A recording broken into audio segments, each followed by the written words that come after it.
There's a line to a quarry at the end of Thomas's branch. It goes for some distance along the road. Thomas was always very careful to whistle here in case anyone was coming.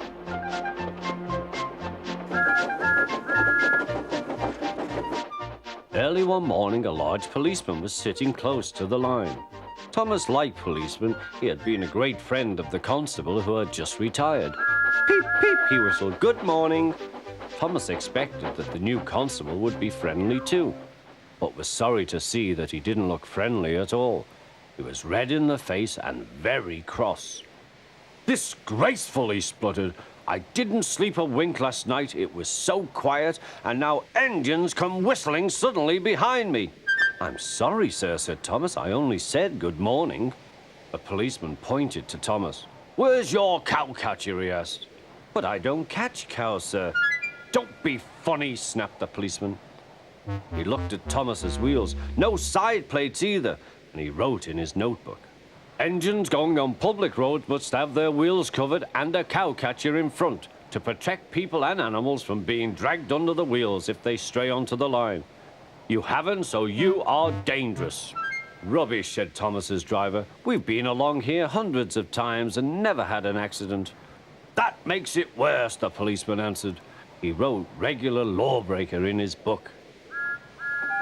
Thomas puffed sadly away.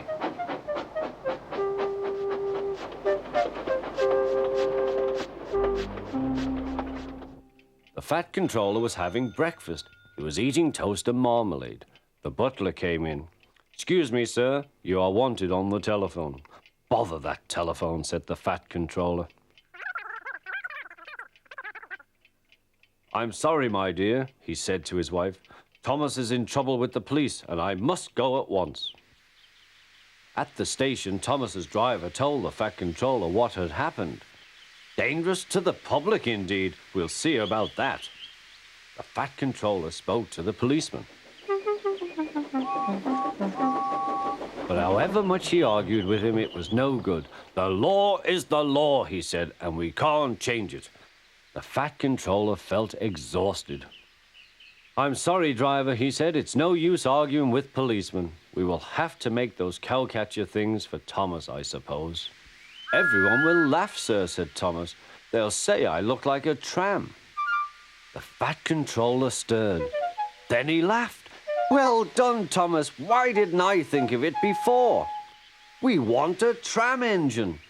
When I was on my holiday, I met a nice little engine called Toby. He takes trucks from the farms, but the lorries are taking over most of his work and he needs a change. He has cowcatchers and side plates. I'll write to his controller at once."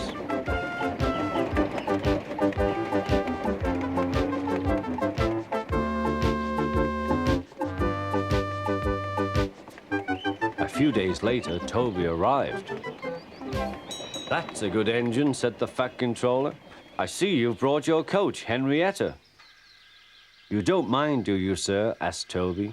"The station master wanted to use her as a hen house, and that would never do." "No, indeed," said the fat controller. "We couldn't allow that."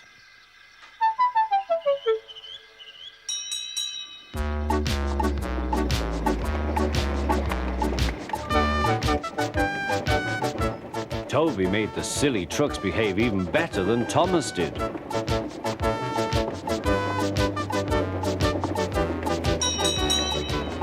Oi, you!